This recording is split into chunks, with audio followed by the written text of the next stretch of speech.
Olá, sejam bem-vindos. Eu sou o professor Guilherme Hartmann, estamos aqui no estudo da tutela coletiva e agora vamos tratar do tema competência.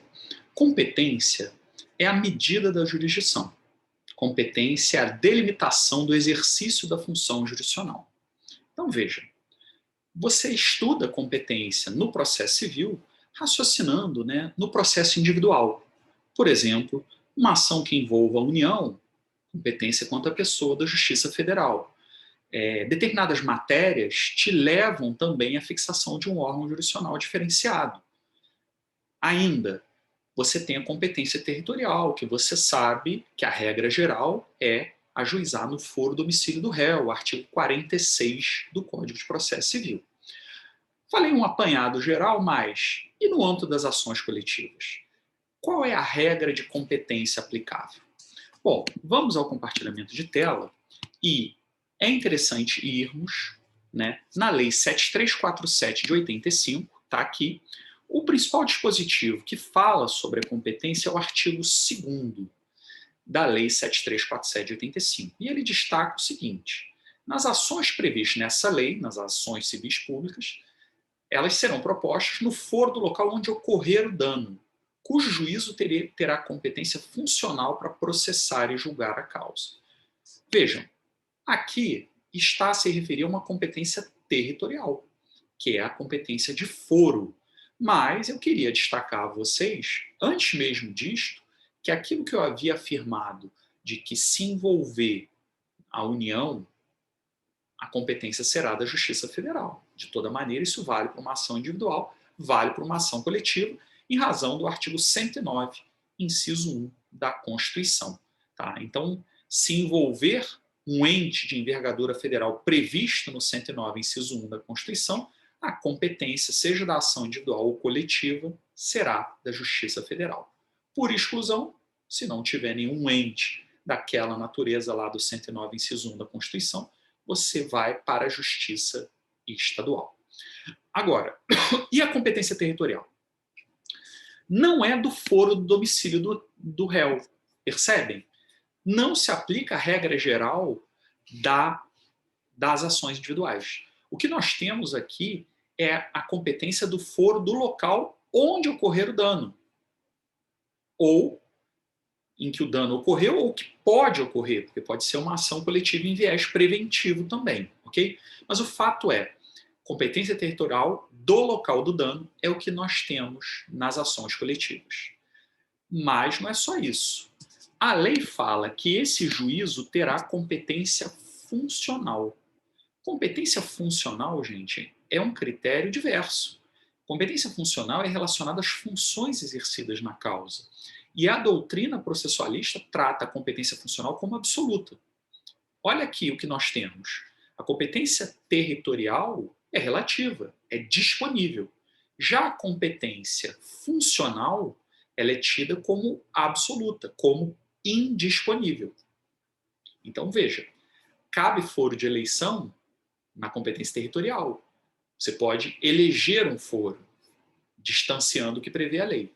Agora, na competência funcional relacionada às funções exercidas no feito, competência de juízo, por exemplo, não é possível. Não cabe um foro de juízo. Você, num contrato, eleger o juízo que vai julgar a causa, enfim. Então, há aqui que se interpretar o que o legislador quis colocar com esse termo competência funcional. E já trago a vocês qual é a solução.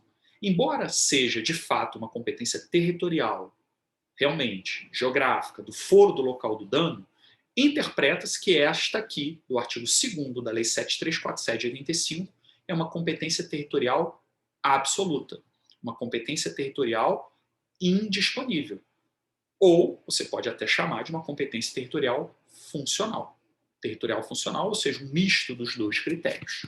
Tanto é assim, e aí eu vou aqui na lei, desculpem, no slide, que a interpretação prevalente é que o artigo 2º da Lei 7347 de 85 faz referência a uma regra de competência absoluta.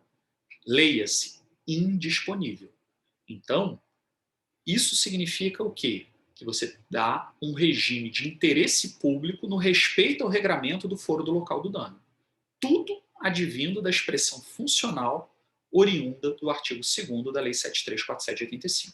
E aí, nesse sentido, podemos dizer que se for ajuizado uma ação coletiva longe do local do dano, é possível o juiz controlar de ofício.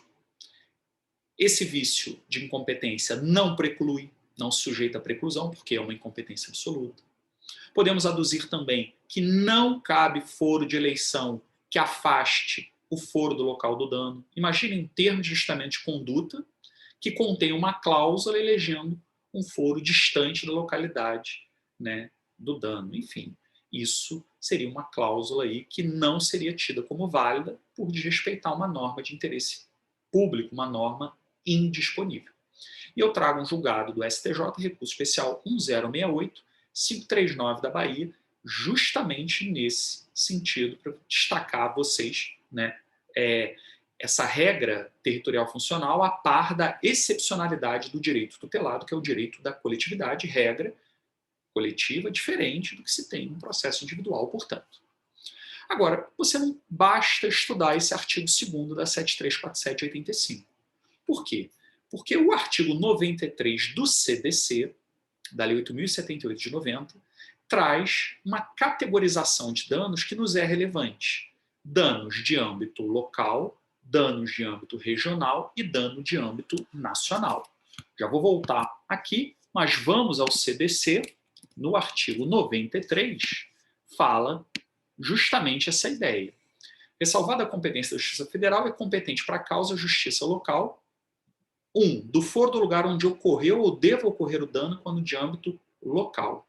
Se o dano ocorreu na comarca de Petrópolis, gente, é o foro do local do dano. A ação coletiva deve ser ajuizada em Petrópolis. Por quê? Porque isso facilita a produção de prova. Os lesados podem acompanhar de forma mais fácil aquele tramitar. Então, dano local, ação coletiva ajuizada no foro do local do dano, não há muito mistério.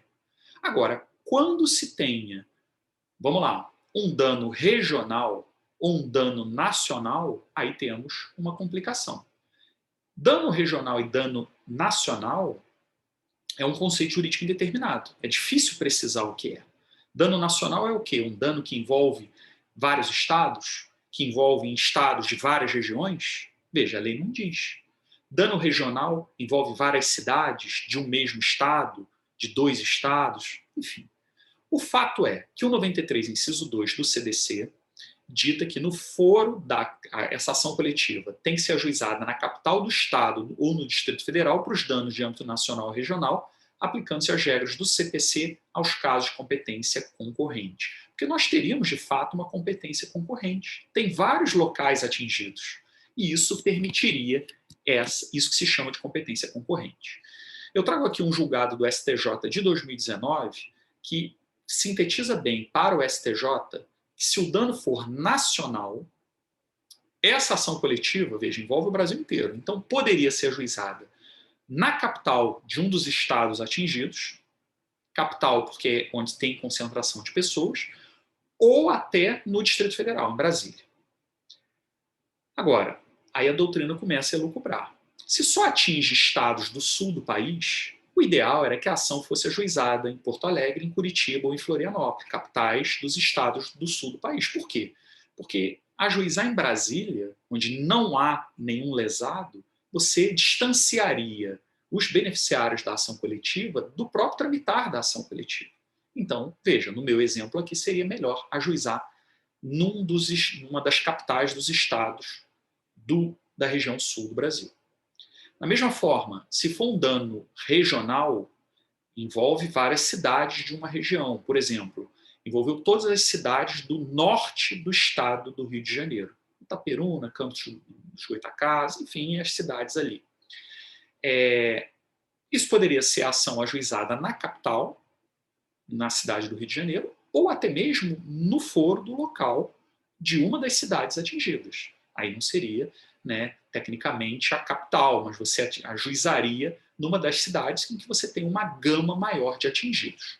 O fato é que isso é constitucional, tá? O Supremo Tribunal Federal, em abril de 2021, atestou a constitucionalidade, né, dessa interpretação, e inclusive, né, firmou, né, essa tese de repercussão geral, número 1075, né, de que se deve aplicar o 93, inciso 2. Agora, é claro, e se tiver ajuizamento de várias ações coletivas? Aí, nesse sentido, veja o tópico 3 desse precedente. Aí vai se firmar a prevenção é prevenir e virante, daquele onde se deu o primeiro ajuizamento, né? Claro que se respeitada a competência adequada. Isso você extrai, veja, do artigo 2º, parágrafo único da Lei 7347 de 85, que a propositura da ação, da primeira ação, prevenirá a jurisdição para todas as outras, posteriormente intentadas que possuam a mesma causa de pedir o mesmo objeto. Notem que não precisa ser mesmo autor, porque eventualmente uma ação coletiva foi promovida pelo MP e outra pela Defensoria, mas ambas versam sobre o mesmo assunto. Então, nesse caso, para evitar duas ações repetidas, né, que tem repetição, né, dos beneficiários da tutela coletiva, de causa de pedido e de pedido, você vai ter que trabalhar qual ação coletiva deve prosseguir, em regra do primeiro ajuizamento. Se for competente, obviamente. Se for competente, porque se houver um desrespeito à regra da competência adequada, né, de estar a ação coletiva tramitando perto dos lesados, de forma a facilitar a produção da prova, como segundo exemplo aqui, né, é possível o reconhecimento de uma incompetência. E aí, por isso que eu trago a vocês, né, a linha de raciocínio desse julgado, porque ele trabalha o norte de competência adequada. Competência adequada é um princípio relacionado às ações coletivas. A ideia, a compreensão, né, de que se deve buscar aquele órgão jurisdicional que tem a melhor adequação para julgar a causa. No desastre envolvendo as barragens de Brumadinho, Mariana, o que acontece? Teve várias ações coletivas ajuizadas e o STJ acabou interpretando, numa das ações, que deveria a ação tramitar em Belo Horizonte, que também foi atingido, também tinha lesados, mas porque na capital se entendeu que aquele juízo tinha maior capacidade institucional para tramitar aquele feito de tal magnitude. Embora você tivesse lesados por todo Minas Gerais, inclusive atingindo outros estados, né? O desastre foi até o mar, salvo engano, atingiu o Espírito Santo, enfim. Então, esse é um ponto interessante. Agora, para fechar, o que eu destaco a vocês? Vamos lá no CDC, uma pergunta interessante a se fazer é essa interpretação do ressalvar da competência da Justiça Federal. O que isso significa? Vamos lá. Eu disse a vocês que se envolver a União ou um bem jurídico de titularidade da União, a ação é o quê? Na Justiça Federal. No Rio de Janeiro, tem sessão judiciária, então você ajuizaria, né, o legitimado ajuizaria a ação coletiva na Justiça Federal.